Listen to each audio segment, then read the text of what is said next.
Chloe was the undisputed campus queen. She was stunningly beautiful, a top high fashion model, and an aspiring content creator with a massive social media following. To an ordinary student like me, she belonged to a completely different universe. I was just a quiet girl in class, always sitting in the corner, focused entirely on my marketing study and creative design. We had never spoken a single word to each other. That was until one rainy Monday afternoon. Chloe quietly approached my desk after class. Her usual confident expression was replaced by a look of stress. "Hi, are you Alex?" she asked softly. "I saw your design portfolio in the university group project. It's amazing. I am launching a big fashion accessory collection next month, and my workload is exploding.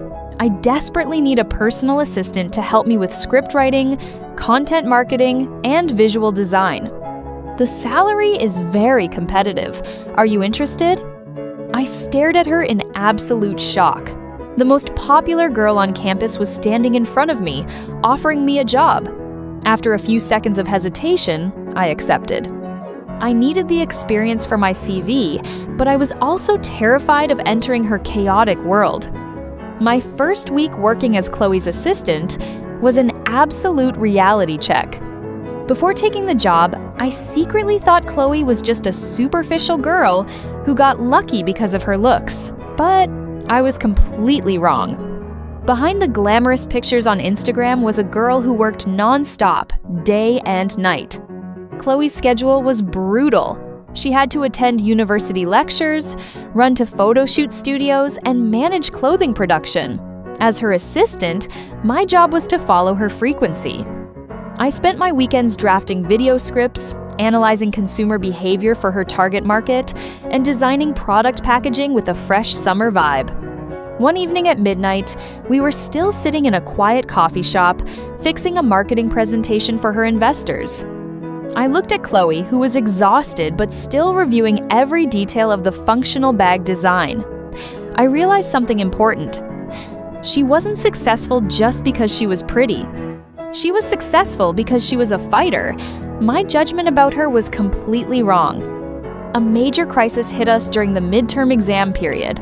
Chloe and I were randomly assigned to a study group with 3 other classmates for a difficult marketing case study. The other group members were incredibly passive. They refused to contribute, doing the bare minimum and leaving all the heavy research to us. To make matters worse, they started whispering behind Chloe's back. "Chloe is just a model. She probably doesn't even know what a marketing strategy means." One member whispered loudly during a library session. "She'll just use her looks to get a passing grade from the teacher." Chloe's face turned pale and her hands shook. She was used to public criticism, but being called useless in an academic environment deeply hurt her pride. I couldn't stand it anymore. I stood up, looked directly at the passive members, and said, "Chloe has been working on real market analysis and product design for months. If you don't want to contribute, we will submit this project as a 2-person team and report your passivity to the professor." Chloe looked at me, her eyes filled with deep gratitude. For the first time, we weren't just boss and assistant, we were a real team. For the next 2 weeks, Chloe and I went on full survival mode. We slept barely 4 hours a day, balancing her business launch and our university assignment. I used my strategic, logical thinking to build the business model, while Chloe polished the final presentation with her excellent public speaking skills. On the presentation day, our group went first. The passive members sat in silence, looking terrified. Meanwhile, Chloe stood on the stage, completely owning the room.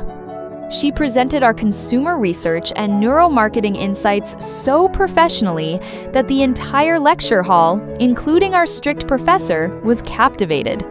When the professor announced the final grades, our project received a perfect score.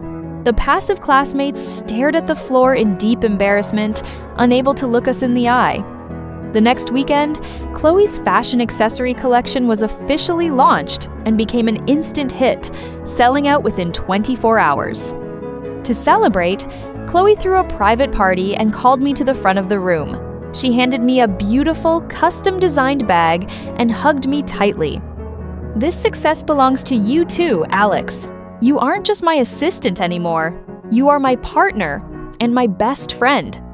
Looking at her warm smile, I realized that true beauty isn't just about appearance. It's about the grit, the hard work, and the amazing connections you build along the way.